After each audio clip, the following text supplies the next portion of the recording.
Et en Égypte, je vous le disais, l'Aïd al-Fitr signe aussi la fin de la trêve. Des milliers de partisans du président islamiste déchu Mohamed Morsi célèbrent la fin du Ramadan dans les rues du Caire.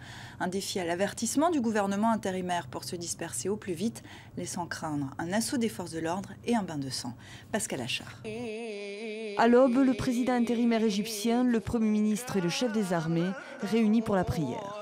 Premier jour de célébration marquant la fin du Ramadan, mais l'Aïd el-Fitr risque fort d'être assombri par les divisions qui minent l'Égypte tout entière, mais aussi et surtout par les menaces des autorités. Si le président appelait hier à la réconciliation, le Premier ministre intérimaire a prévenu mercredi via la télévision officielle les partisans du président déchu Mohamed Morsi. Le ton est ferme, les autorités promettent d'employer la force pour disperser les manifestants. Nous leur demandons encore une fois de partir immédiatement, de rentrer chez eux, de retourner au travail.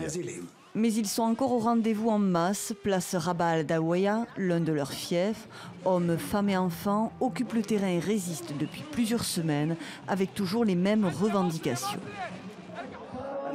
Je voulais venir fêter l'Aïd avec tous ceux qui sont opprimés et je souhaitais aussi montrer par ma présence que nous sommes tous unis contre ceux qui ont fomenté ce coup d'État.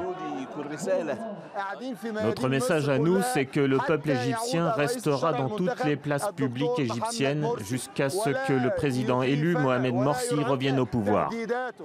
L'intervention de l'armée fait craindre un nouveau bain de sang. Les affrontements entre pro et anti-Morsi ont déjà tué plus de 250 personnes en plus d'un mois, depuis la destitution par l'armée de l'ex-président Morsi. Une crise meurtrière qui préoccupe la communauté internationale. Après l'échec d'une énième tentative de médiation, les États-Unis ont lancé hier un appel au compromis.